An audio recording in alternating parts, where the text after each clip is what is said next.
J'ai travaillé chez Carnot, j'ai travaillé chez Decré, j'ai travaillé, les heures de ménage, des petits trucs comme ça. Et puis alors là, finalement, j'ai fait 14 ans de gare. On est venu habiter à la gare, sur la pâtisserie de la gare. Mon mari est en habilité. Moi, j'ai travaillé 14 ans au Café des Deux Gares. J'ai fait ça pendant 8 ans. Oui, je t'ai dit. 14 ans de gare, qu'est-ce que je dis? 14 ans de gare. Mais j'ai habité 4 ans à la gare à la fin, quand même. Je me suis rapproché un petit peu. Parce que ça devenait fatigant. On avait tous les employés de la route de Vannes qui, à 5 heures, arrivaient pour prendre le petit déjeuner pour finir là. Mais ça faisait la queue. Il y avait, à ce moment-là, le buffet de la gare ne fermait pas. Nous, on fermait 1 heure, le temps de faire le mastic. C'est-à-dire, les gars de la nuit faisaient le mastic, moi j'arrivais.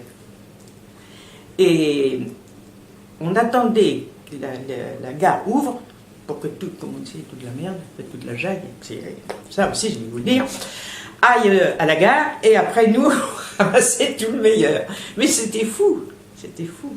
Ouais, c'était les fins de soirée, en fait. C'était les fins de soirée qui nous arrivaient. Alors, on avait le quai de la Fosse, alors on avait les homos, on avait toutes les boîtes, parce qu'on avait des boîtes à l'époque, c'est plus que maintenant, hein. Vous voyez ce que je veux dire, on avait du beau monde. Moi, je vais vous dire qu'à l'époque, les jours de l'an, c'était les robes longues, hein, c'était les toilettes. Hein. Oh, vraiment, c'était une merveille. Et puis petit à petit, le chômage est arrivé. Les jours de match, quand on avait Marcel Sopin, oh là là là là, mais c'était fou. C'était vraiment une vie de travail, mais une vie de gaieté aussi. Oui, vous êtes amusé aussi quand même. Beaucoup. Oui. Ah, beaucoup. Beaucoup. J'avais tous les élèves de Clémenceau. Parce qu'à l'époque, Clémenceau, ils n'avaient pas de cafétéria. Après, ils en ont fait une parce qu'ils en ont eu marre. Puis ça a duré des années. J'avais tous les élèves de Clémenceau. Je les ai retrouvés docteurs au CHU. Ouais. C'est curieux, les dentistes. Ah oui. Un sacré mélange, hein, quand même. Ah oui. Moi, j'ai côtoyé, oui, je peux dire que j'ai côtoyé toutes sortes de gens. Vraiment. Tout. Moi, j'ai vu la police arriver, les cartes de police arriver, les képis des flics voler dans le café. Voilà.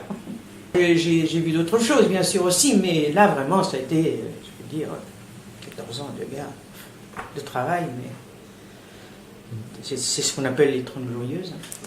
Il faut le dire, c'est vrai. Travailler. J'ai toujours commencé, moi, à 5 heures le matin. Tout le temps, toute ma vie, je me suis levé à 4 heures, moi, pour finir à 2 heures l'après-midi et faire le travail à la maison.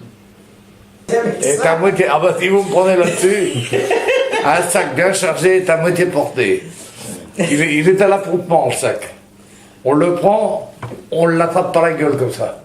Il faut qu'il tombe sur les 2 épaules. Et quand on l'a sur les 2 épaules, il faut qu'il va un peu plus par là, on donne un petit coup d'épaule comme ça. Il y a un petit coup à donner. Et il est en équilibre sur les 2 épaules. Après, vous partez, vous tenez plus de sac.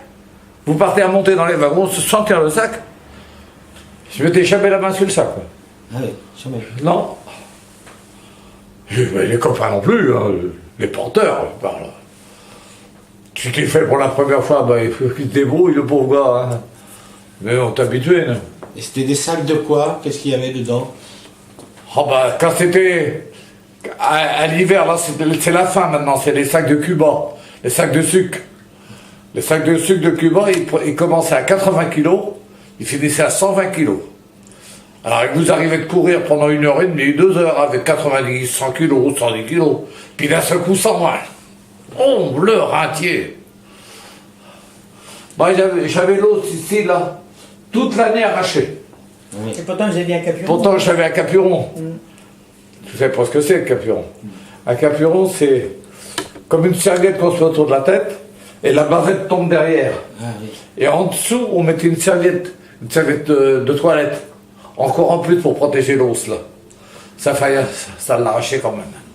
Parce que les sacs de sucre étaient durs comme ça. Oui. Et après le sucre, peut-être quoi? Surtout en fond de cale. Ça avait pris de l'humidité. Autrement, c'était du blé, 100 kg, l'orge, 80 kg. L'avoine, 80. Le blé, 100. Le sucre, 100. En principe, c'était 100 sucre. Il n'y a que de Cuba que ça variait de 80 à 120. Et vous commenciez tôt le matin? 5h, 1h, ou 1h, 9h. J'aimais bien. C'est ce qui fait ma pensif maintenant. Oui. Ouais, c'est pour ça que je fais des abos. Bah oui, c'était bon métier, hein. Tu payé à la journée pour celui qui était économe, quoi. Un ouvrier des chantiers, il y en a qui venaient travailler le samedi avec nous. C'est vrai. Un ouvrier des chantiers gagné à cette époque-là, on parlait en ancien francs à l'époque, hein, 2500 francs par jour. Nous on gagnait 7005. 3 fois plus. Tu as connu le hangar à bananes aussi. Hein? Tu as connu le hangar à bananes, tu as travaillé. L'hangar en banane, quand on voit tous ces cons qui vont, qui se foutent dans la flotte là.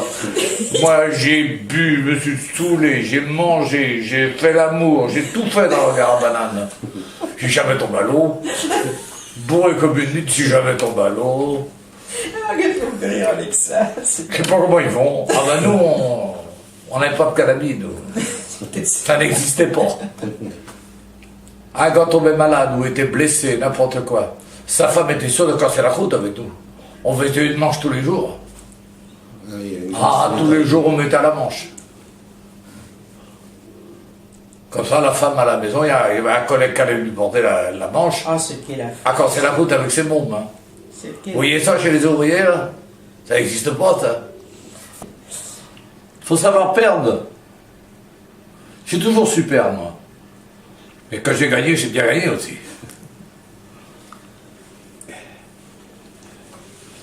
Je trouve que le monde...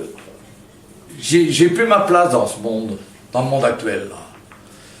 Le monde est trop serpillière. Vous voyez ce que je veux dire? Il n'y a pas cette caractère chez l'homme. Moi, j'attends un coup, je voudrais un coup dur. Et quand j'en parle, je le dis carrément, je dis, je voudrais un 1789, moi. Je voudrais le voir de tant que je suis vivant, là. Et qu'est-ce qui a fait que tu as choisi Nantes? C'est le hasard, vraiment. J'ai décidé de prendre une ville qui était pas trop loin de Paris pour pouvoir après ça faire tout le tour de la France en passant par le sud, remonter par Strasbourg, puis aller en Belgique, puis en Hollande. Fait que le nom sonnait bien. Oui. C'est la seule raison pourquoi je suis venue. Puis j'aime ça, c'est beau. Et la Manu, comment tu as trouvé par internet, je suppose? Avec mon livre de voyage, Let's Go France, il le mentionne. Puis il mentionnait aussi dans le Lonely Planet. Puis je suis membre des auberges internationales, alors là encore il le mentionnait. Ça avait des bons commentaires. C'est pas trop cher, donc je suis venue. Et comment tu trouves ici alors la Manu? Ah, j'aime beaucoup. C'est grand, les chambres sont éclairées, puis tous les accès sont proches. C'est proche de la gare. Ouais. Alors j'ai vraiment aimé ça. D'accord.